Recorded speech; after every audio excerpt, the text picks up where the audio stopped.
Goodness comes and evil goes.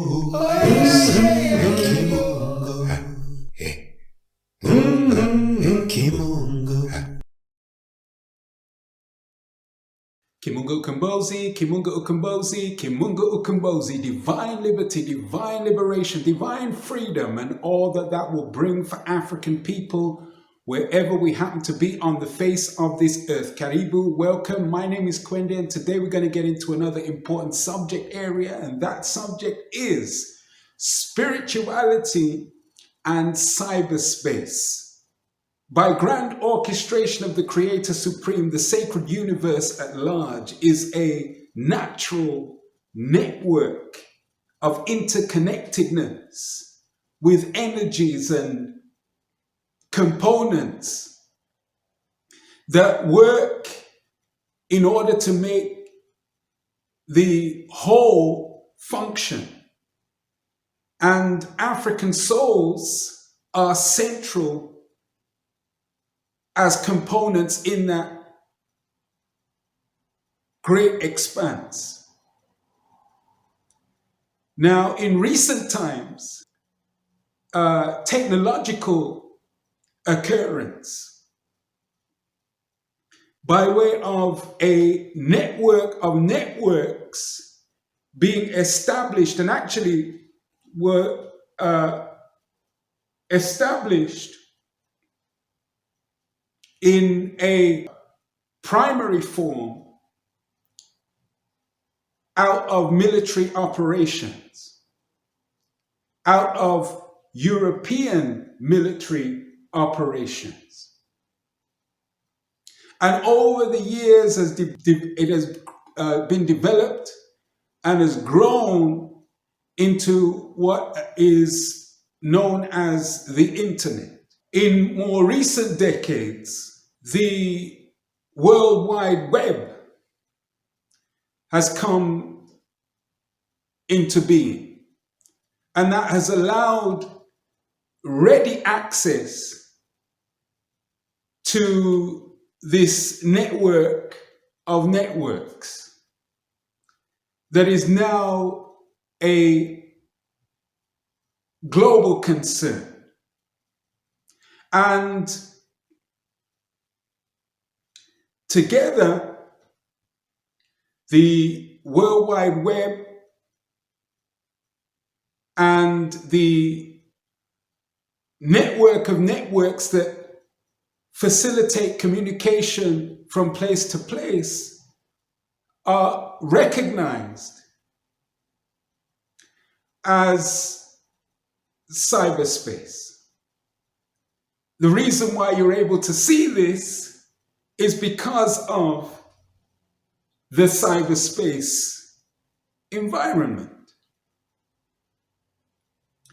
What does this mean for African souls in terms of spirituality?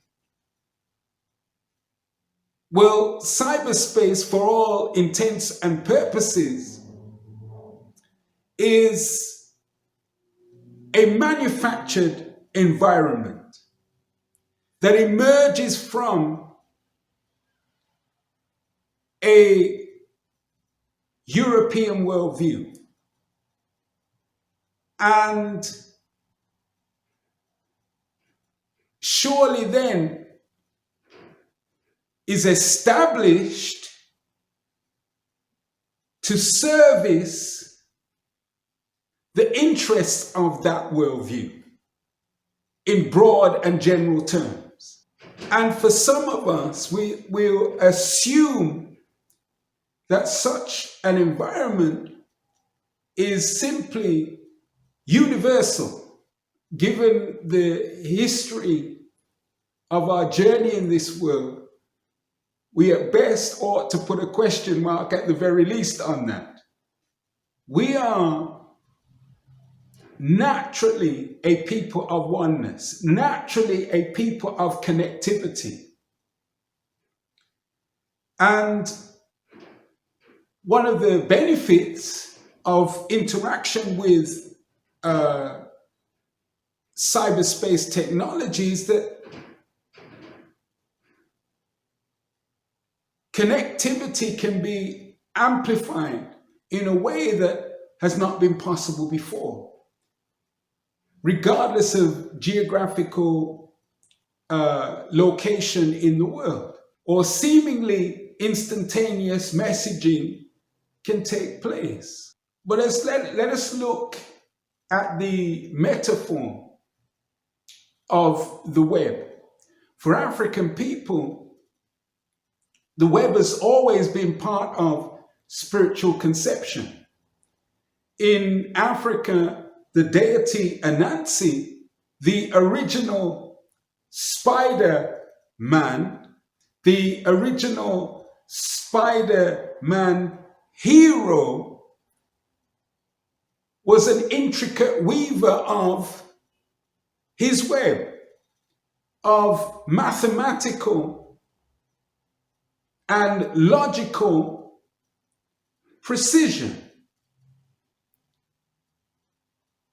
He carried astounding wisdom, and his web would entangle or entrap the contaminants or parasites that would seek to cause harm against African souls. However, in modern time, with the technology of cyberspace, and in particular the World Wide Web, the metaphor still stands in that it could be a web to entrap its prey. That's what a spider does. What kind of prey will it entrap? Well, if African people express themselves in a way that goes against their natural substance of being and tear each other apart and exhibit themselves in the worst kinds of dysfunctional ways, in the most degrading and immoral ways, then it will surely entrap those souls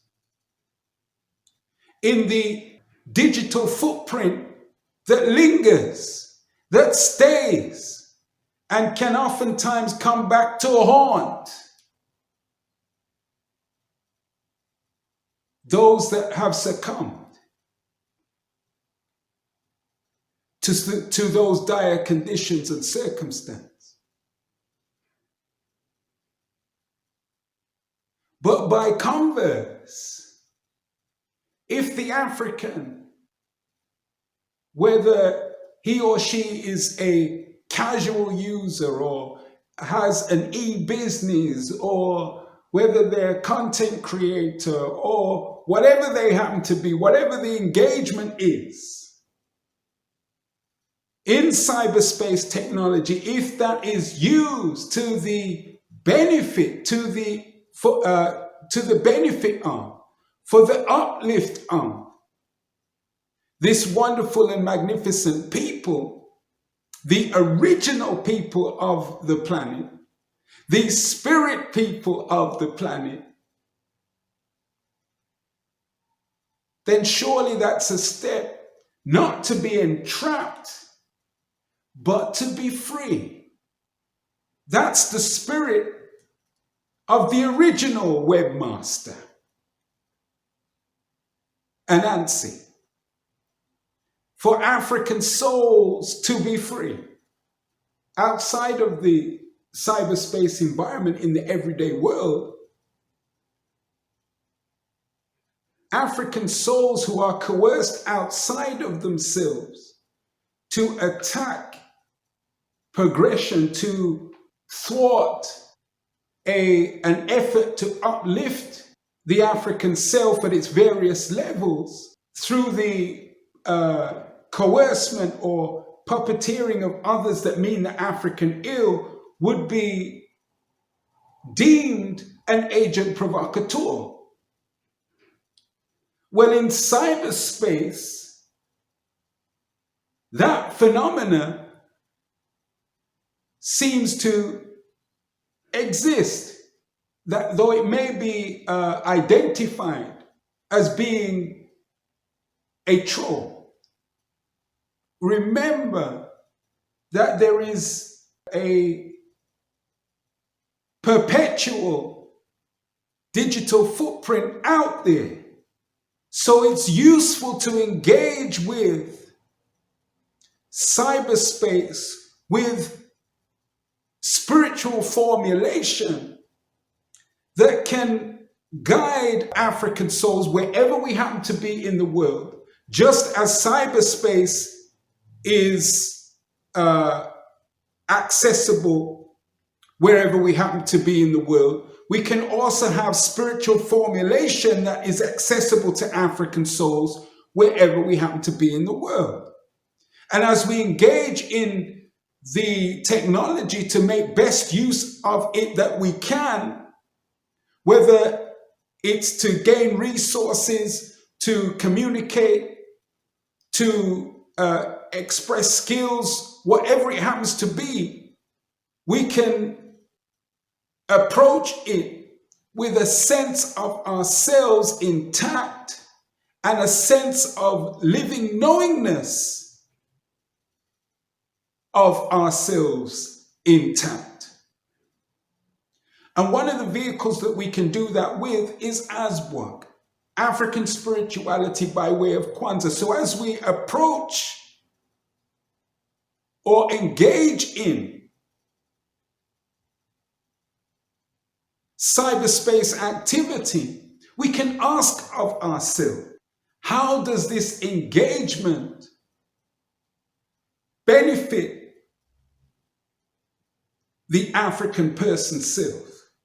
How does this engagement benefit the harmonious and complementary union between the African man and the African woman? How does this engagement benefit the African family? How does this engagement benefit the African community? How does this engagement benefit the African nation? And indeed, how does this engagement benefit the African world community?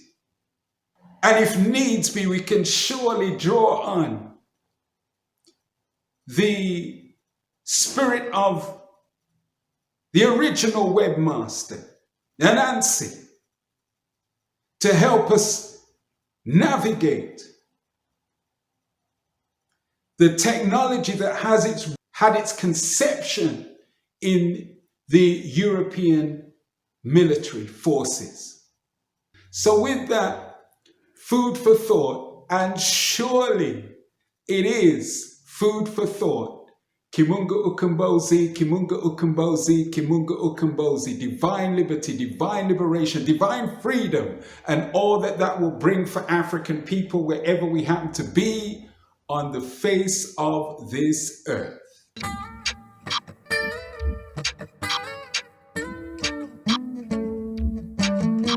Divine Madabahuni of love,